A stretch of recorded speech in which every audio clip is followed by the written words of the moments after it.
लोकसभा चुनाव के नतीजे आ चुके हैं और इस बार बीजेपी को 240 सीटें और कांग्रेस को 99 सीटें मिली हैं।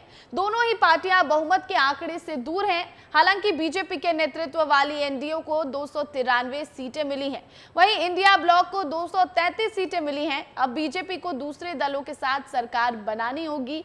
मिलजुल कर सरकार बनाने पर अब समीकरण कैसे बदलेंगे, किसके हिस्से कितनी ताकत आएगी, देखिए इस रिपोर्ट में। राजनीति के रंगमंच पर जब बड़े बड़े दावों के बाद पर्दा गिरा और हकीकत सबके सामने आई तो पता चला कि दावों के शोर के पीछे की सच्चाई तो कुछ और ही थी।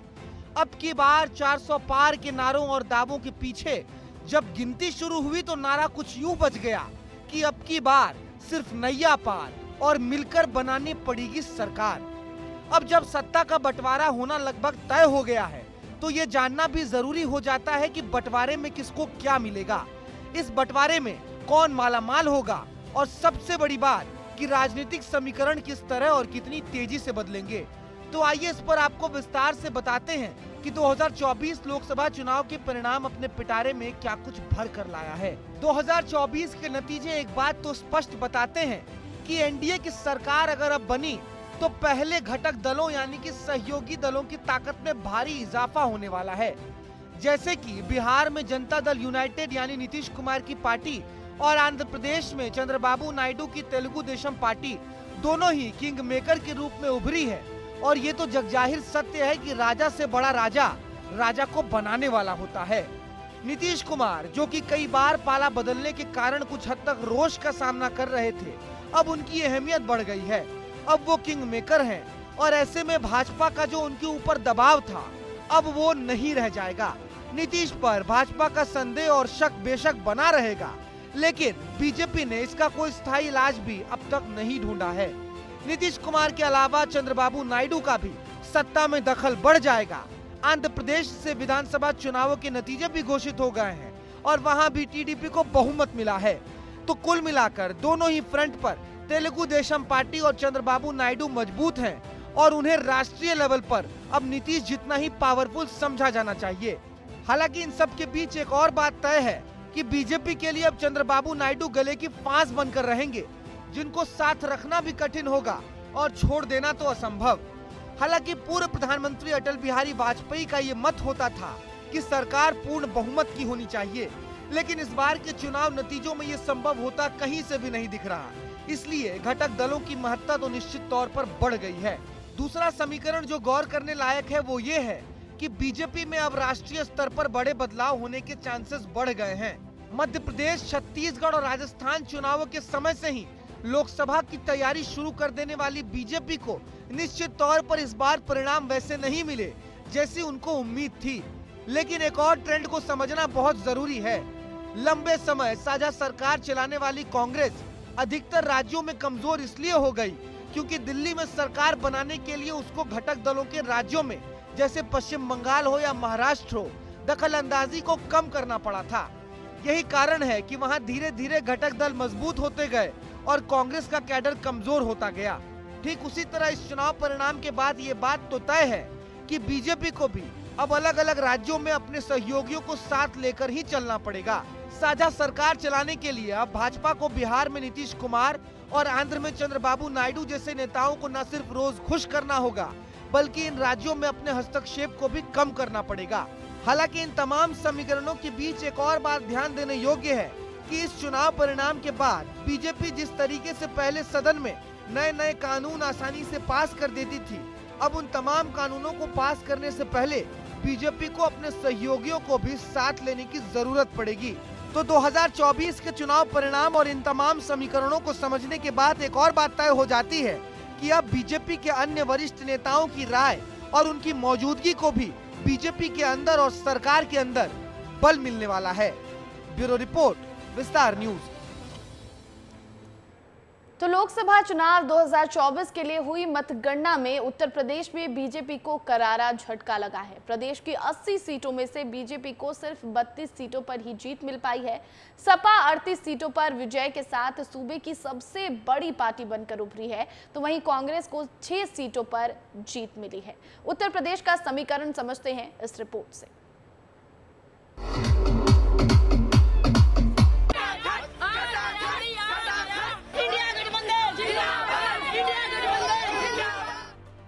4 जून, वो तारीख जिसका पूरा देश इंतजार कर रहा था। 4 जून तो आ गई, लेकिन कौन जानता था कि इस तारीख के दामन में इतने राज छुपे हुए हैं। कौन जानता था कि 400 सीटों के दावे करने वाला एनडीए गठबंधन सिर्फ 305 सीटों पर सिमट जाएगा और एनडीए और बीजेपी को इस चुनाव में सबसे बड़ा नुकसान भी उत्तर प्रदेश में होगा। 80 सीटों के साथ उत्तर प्रदेश देश का सबसे बड़ा राज्य है, लेकिन देश के सबसे बड़े राज्य ने ऐसा रंग दिखाया कि बीजेपी के झंडे का भगवा रंग भी फीका पड़ गया। आखिर ऐसा क्या हुआ जो राजनीतिक गलियारों के इस प्रमुख चौराहे ने बीजेपी की तेज रफ्तार में चले आ रही गाड़ी को ही लाल बत्ती दिखा दी? आइए सबसे पहले आपको लिए चलते हैं यूपी और बताते हैं 80 सीटों का हाल क्या रहा। दरअसल उत्तर प्रदेश के कुल 80 सीटों में इस बार बीजेपी ने महज 32 सीटों पर ही जीत हासिल की और समाजवादी पार्टी के खाते में 38 सीटें चली गईं। कांग्रेस ने भी 6 सीटों पर विजय हासिल की, तो वहीं आरएलडी के खाते में 2 सीटें और अन्य के खाते में भी 2 सीटें गईं। उत्तर प्रदेश की राजनीतिक हवा ने तो अपना रुख बदल लिया, लेकिन उत्तर प्रदेश के इस बदले बदले मिजाज के पीछे आखिर वजह और क्या हो सकती है? क्यों उत्तर प्रदेश में कमल पर साइकिल भारी पड़ गई? दरअसल इंडिया गठबंधन को उत्तर प्रदेश में ओबीसी का वोट मिला है। बीजेपी ने सही उम्मीदवारों का चयन भी नहीं किया और विपक्ष का आरक्षण और रोजगार का मुद्दा यूपी में बढ़ चढ़ कर चल गया। अग्निवीर और पेपर लीक की वजह से भी युवाओं में गुस्सा था और इन सब के बीच अखिलेश यादव का पीडीए फैक्टर यानी कि पिछड़ा दलित और अल्पसंख्यक फैक्टर काम कर गया। अब उत्तर प्रदेश के इस बदले मिजाज को देखकर सपा प्रमुख अखिलेश यादव का मिजाज भी खुश हो गया।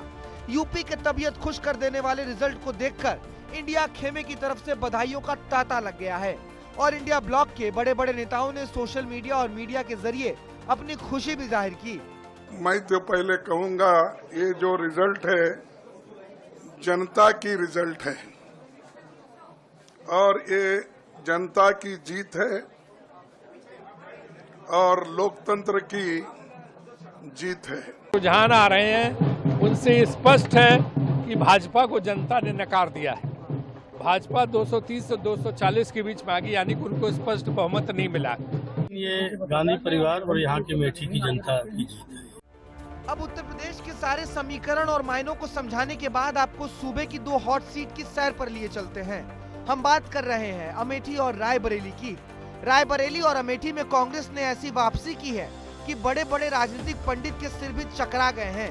अमेठी और रायबरेली की जीत पर राहुल गांधी ने जनता का आभार जताया है। चुनाव इंडिया गठबंधन और कांग्रेस पार्टी सिर्फ एक राजनीतिक दल के खिलाफ नहीं लड़ी थी। ये चुनाव हम बीजेपी एक राजनीतिक दल, हिंदुस्तान के इंस्टीट्यूशंस, हिंदुस्तान का जो पूरा गवर्नेंस का स्ट्रक्चर है, इंटेलिजेंस एजेंसीज, सीबीआई, ईडी, ये सब, आधी जुडिशरी, इन सब के खिलाफ हम लड़े थे। एनडीए गठबंधन ने बहुमत के आंकड़े को जरूर पार किया, लेकिन उत्तर प्रदेश से लेकर महाराष्ट्र तक बीजेपी का हाल बदहाल ही रहा। बीजेपी और इंडिया गठबंधन दोनों ही सरकार बनाने के लिए एड़ी चोटी का जोर लगा रही है और अब देखना होगा कि एनडीए की रणनीति और इंडिया खेमे के जोश में कौन भारी पड़ता है। ब्यूरो रिपोर्ट, विस्तार न्यूज। तो उत्तर प्रदेश में आशा अनुरूप सफलता न पा सकी बीजेपी के लिए सबसे बड़ी खुशी महाप्रभु जगन्नाथ की भूमि ओडिशा से मिली है। लोकसभा और विधानसभा चुनाव के नतीजों ने बीजेपी को यहां दोहरी खुशी दी है। चुनावी रुझानों में लोकसभा की 21 सीटों में से 19 सीटों पर बीजेपी ने जीत दर्ज की है। 24 साल तक उड़ीसा की जनता के दिलों पर राज करने वाला, 24 साल तक उड़ीसा के किले को अपना बनाने वाला, लेकिन मोदी की सेना ने इस किले पर ऐसा हमला बोला कि 24 साल जनता के प्रेम और विश्वास की मजबूत दीवारों से बना ये किला आज ढह गया है। लोकसभा चुनाव के नतीजों का इंतजार तो सबको था, लेकिन लोकसभा चुनाव के नतीजों के बीच बीजेपी ओडिशा विधानसभा के चुनावों पर भी अपनी नजर टिकाए बैठी थी। लोकसभा के नतीजे बीजेपी के मन मुताबिक भले ही ना रहे हों, लेकिन ओडिशा ने बीजेपी को तोहफे में सत्ता की चाबी जरूर दे दी है। लोकसभा की जीत का मैन ऑफ द मैच अगर कोई है तो वो है बीजेपी का कप्तान नरेंद्र दामोदर दास मोदी। ओडिशा विधानसभा में है कुल 147 सीटें। 74 है ओडिशा विधानसभा का बहुमत का आंकड़ा। बीजेपी ने 147 में से 78 सीटें अपने नाम की। बीजू जनता दल के खाते में आई 51 सीटें। पिछले 24 साल से उड़ीसा की सत्ता पर काबिज थी बीजेडी। 2019 में बीजेडी को मिली थी 113 सीटें। 23 सीटें जीतकर बीजेपी बनी थी मुख्य विपक्षी पार्टी। 5 मार्च 2000 के पहली बार उड़ीसा के सीएम बने थे नवीन पटनायक। बीजेपी नवीन पटनायक के इस अभेद किले को तो भेदने में कामयाब हुई है, लेकिन पटनायक के इस नवीन किले में आखिर बीजेपी ने सेंध कैसे मारी है, और अब जब बीजेपी ने सरकार बना ली है तो उन चेहरों पर भी नजर डाल लेते हैं जो उड़ीसा के सीएम पद की रेस में सबसे आगे हैं। धर्मेंद्र प्रधान, संबित पात्रा, मनमोहन सामल, जयनारायण मिश्रा, अपराजिता सारंगी। केंद्र में सरकार बनाने में बीजेपी के भले ही पसीने छूट रहे हों, लेकिन उड़ीसा में बीजेपी ने आसानी से फतह हासिल कर दी। अब देखना होगा पहली बार उड़ीसा की सत्ता में आई बीजेपी किसे अपना मुख्यमंत्री बनाती है। ब्यूरो रिपोर्ट, विस्तार न्यूज। तो ओडिशा के रिजल्ट के बाद अब आपको बंगाल लिए चलते हैं, जहां ममता बनर्जी की ताकत कम से कम 30 सीटों पर दावा ठोकती दिख रही है। जहां एक और बीजेपी को उम्मीद थी कि वो ममता बनर्जी के गढ़ में सेंध मारी कर लेगी, लेकिन बीजेपी की कोशिशें विफल रही, नाकाम रही और पार्टी को इस राज्य में करारा नुकसान झेलने को मिला है। यहाँ पर क्या कुछ समीकरण रहा, इस रिपोर्ट से समझिए।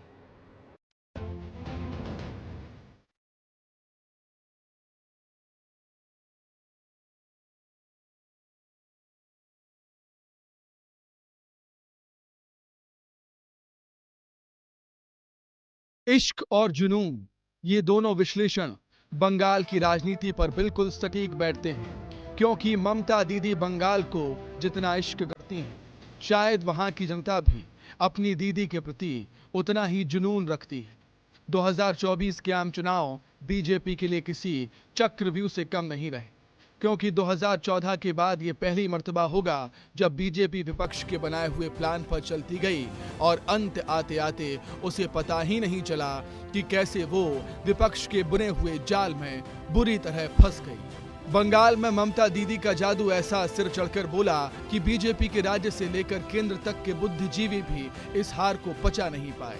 आइए समझते हैं कि 2019 के मुकाबले 2024 में ममता दीदी के नतीजे कैसे अलग रहे। पश्चिम बंगाल में लोकसभा की कुल 42 सीटें हैं। 2019 के चुनाव में बीजेपी के खाते में गई थी 18 सीटें। ममता दीदी की टीएमसी को मिली थी केवल 22 सीट। 2024 के चुनाव में केवल 12 सीट पर सिमट गई बीजेपी।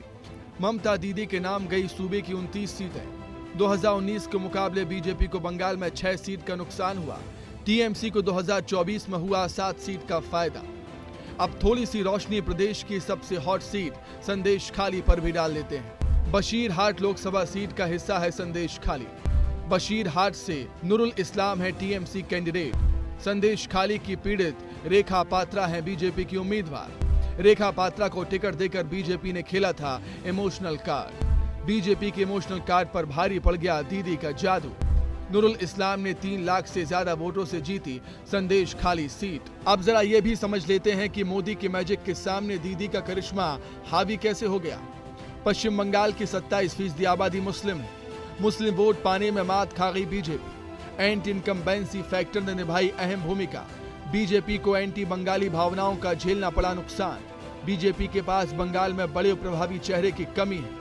ममता बनर्जी की लक्ष्मी योजना पर जनता ने भरोसा जताया। बीजेपी के लिए 2024 के आम चुनाव के आंकड़े पैरों तले जमीन खिसकाने वाले हैं। ममता दीदी के राजनीतिक कद को हल्के में लेना और बहुसंख्यक समाज को रिझाने के लिए बीजेपी ने बंगाल में अपनी ही पैरों पर कुल्हाड़ी मार दी। ब्यूरो रिपोर्ट, विस्तार न्यूज। तो 2024 के लोकसभा चुनाव में एग्जिट पोल गलत साबित होता हुआ नजर आया। वहीं बीजेपी का मिशन 400 पार का नारा भी फेल होता नजर आया। आइए देखते हैं हमारी ये खास रिपोर्ट। नहीं चला एग्जिट पोल का खेल, बीजेपी का मिशन 400 पार हुआ फेल। 1 जून को जैसे ही एग्जिट पोल के नतीजे सामने आए तो मानो जैसे एक खेमे में दिवाली मनने लगी हो, तो वहीं दूसरे खेमे में मातम सा छा गया। नाम एग्जिट पोल नहीं है, इसका नाम मोदी मीडिया पोल है कि 4 तारीख को इनकी सरकार नहीं बन रही है। तो ये जो एग्जिट पोल है ये अमित शाह और नरेंद्र मोदी के पंडितों द्वारा तैयार किया गया है।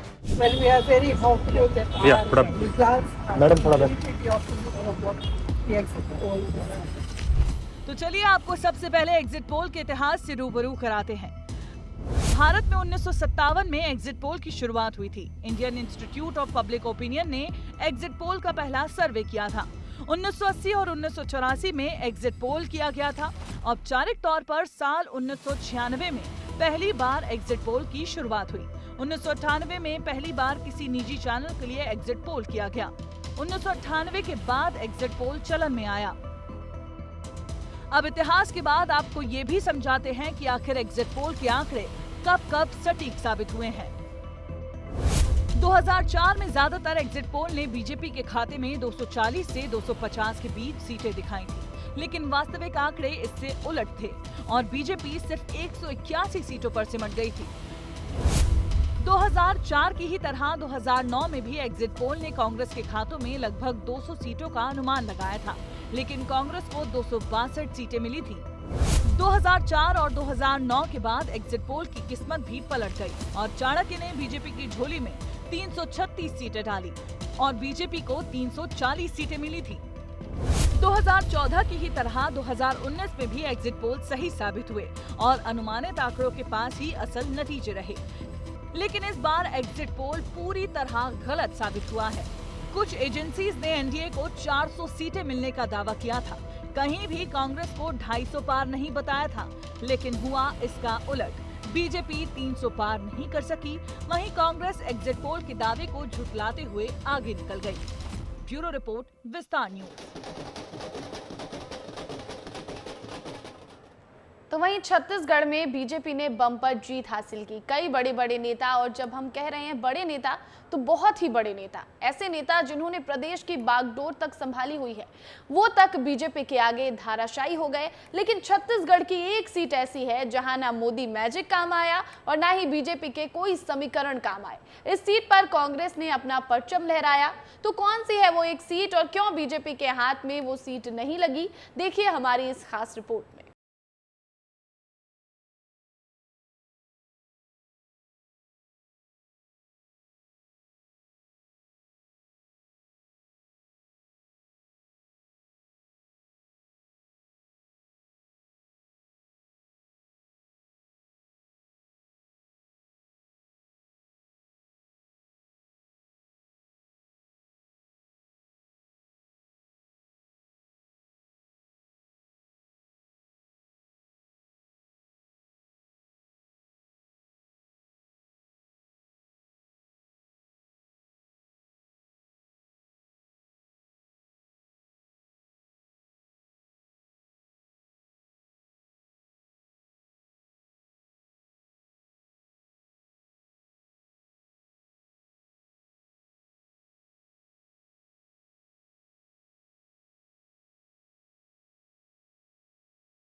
लेकिन मध्य प्रदेश में ऐतिहासिक जीत के बाद बीजेपी काफी उत्साहित है। मुख्यमंत्री मोहन यादव के नेतृत्व में बीजेपी ने ऐतिहासिक सफलता हासिल करते हुए 29 की 29 सीटों पर जीत दर्ज की है। सीएम डॉक्टर मोहन यादव से हमारे एग्जीक्यूटिव एडिटर ज्ञानेंद्र तिवारी ने खास बातचीत की है, आइए आपको सुनाते हैं।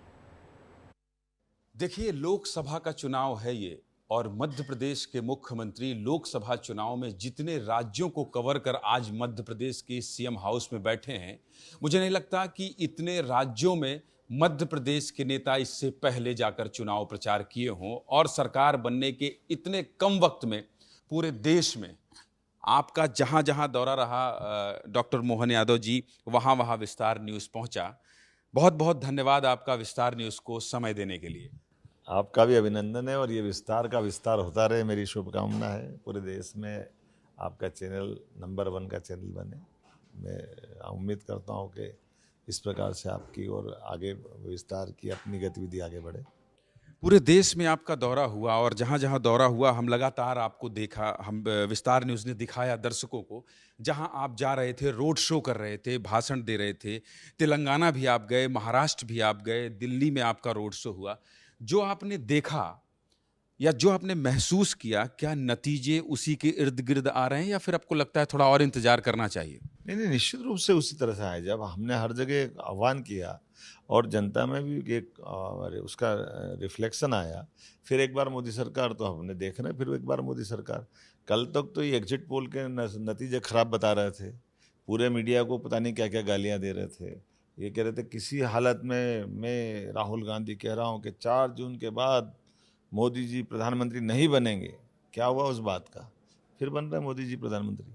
तो इनकी बात का वजन ख़त्म हो गया जनता के बीच से और धीरे धीरे कांग्रेस ने और अपनी स्थिति खराब कर ली, उनके साथ वालों ने कर ली। अब अलग बात है, वो खुश हो जाएंगे कि हमने 52 से 94 कर ली। तो आप अंदाज लगा लो, 2014 के पहले इनकी सरकार थी, 10 साल तक सरकार चली, 60 साल इनके पुरखों ने सरकार चलाई। ऐसी सरकार चलाने के बाद भी ये 15 साल में अगर 100 भी नहीं ला पा रहे हैं तो ये प्रगति है कि वो अवनति है, ये उनका विचार है। हम तो सब खुली आंखों से देख रहे हैं।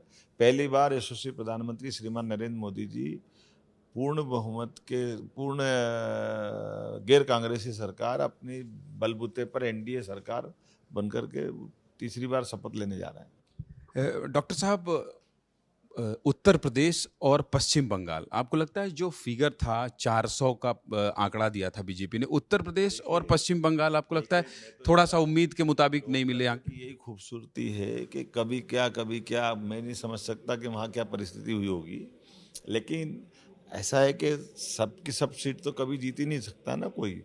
लेकिन निर्वाचन की खूबसूरती है कि जो हमने कहा था फिर एक बार मोदी सरकार, तो दिख रही मोदी सरकार। लेकिन मध्य प्रदेश में आपकी मेहनत रंग ला रही है। 29 की 29 सीट, कमलनाथ का गढ़ भी, आप उनका की भी किला ढहाने में आपको सफलता हासिल मिल रही, इसको कैसे देखते हैं? खूब मेहनत की है आपकी टीम और आप लोगों ने। देखिए, हमारे सब कार्यकर्ताओं की सामूहिक मेहनत रहती है। मुझे इस बात का संतोष है कि मैं मुख्यमंत्री भले ही हूँ, लेकिन मुख्यमंत्री होने के साथ में हमारे सारे लोग टीम से काम करते हैं, संगठन काम करता है और हम सब ने मिलकर के मेहनत की और इसका रिजल्ट आया।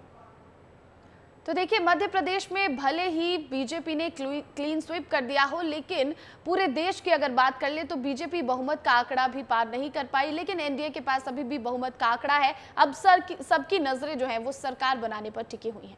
तो वहीं भोपाल के नए सांसद आलोक शर्मा बम्पर वोटों से उन्होंने जीत हासिल की है। चुनाव जीतने के बाद विस्तार न्यूज से बात करते हुए उन्होंने कहा कि भोपाल की जनता ने उन्हें अब तक के सबसे ज्यादा वोट से जिताया है। उन्होंने जनता का शुक्रिया अदा किया और प्रधानमंत्री के नेतृत्व में बीजेपी की सरकार भोपाल के लिए विकास करेगी, ऐसी बातें कही। और क्या कुछ कहा उन्होंने, आपको सुनाते हैं। हमारे साथ बात करने का आलोक शर्मा है। सर, काफी ज्यादा आप खुश होंगे और सबसे ज्यादा मार्जिन से अभी तक आप जीतने वाले भोपाल के सांसद हैं। पिछले 35 वर्षों से लगातार भोपाल की जनता भारतीय जनता पार्टी के प्रत्याशी को सांसद बनाकर दिल्ली पहुंचा रही है और 2024 के लोकसभा चुनाव में भोपाल की जनता ने मुझे अभी तक के जीत के सभी रिकॉर्डों को ध्वस्त करते हुए 5,01,499 वोट से मुझे अपना लाड़, प्यार, दुलार, स्नेह, आशीर्वाद दिया। उसके लिए मैं भोपाल की जनता जनार्दन का बहुत बहुत आभार व्यक्त करता हूँ। धन्यवाद।